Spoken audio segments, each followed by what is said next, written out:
One family one entrepreneur MSME growth summit 2026 కార్యక్రమానికి CM Chandrababu హాజరయ్యారు. 38 MSME పార్కులకు Chandrababu వర్చువల్గా శంకుస్థాపన చేశారు.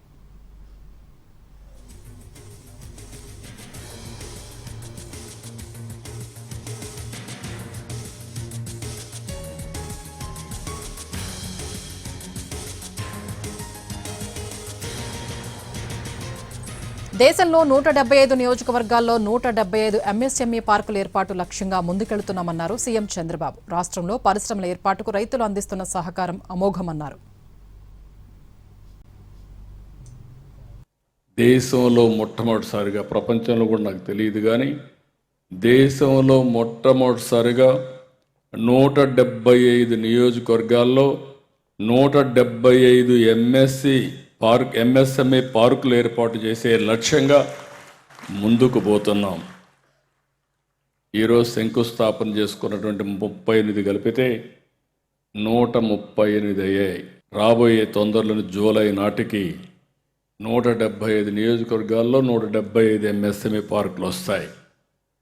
ఇవి కాకుండా 550 ఇండస్ట్రియల్ పార్కులు ఉన్నాయి. మల్టీ ప్రోడక్ట్ కానీ స్పెషాలిటీ కానీ ఇవన్నీ 550 ఉన్నాయి. ఈ సందర్భంగా రైతు సోదరులందరినీ అభినందిస్తున్నా. ఆంధ్రప్రదేశ్లో ఇండస్ట్రీ కావాలంటే రైతులు సహకారం అమోఘం.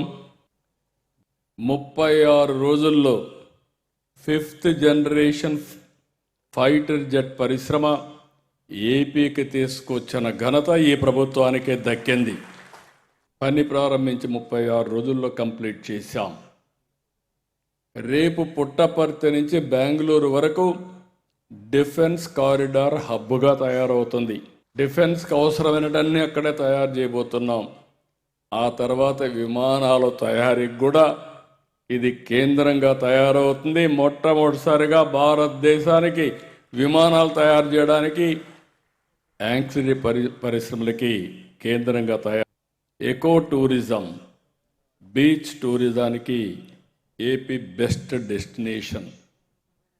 అందరం గోవాకి వెళ్తున్నాం. గోవాకు మించిన ప్రదేశం సూర్యలంక మనకు ఒకటి ఉంది.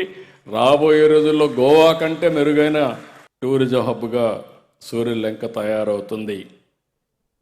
ఇంకొక పక్కన మీరు చూస్తే పోలవరం పూర్తయిన తర్వాత పాపికొండలు, అక్కడి నుంచి మీరు భద్రాచలం పోయిస్తే ఆ అనుభవమే డిఫరెంట్గా ఉంటుంది.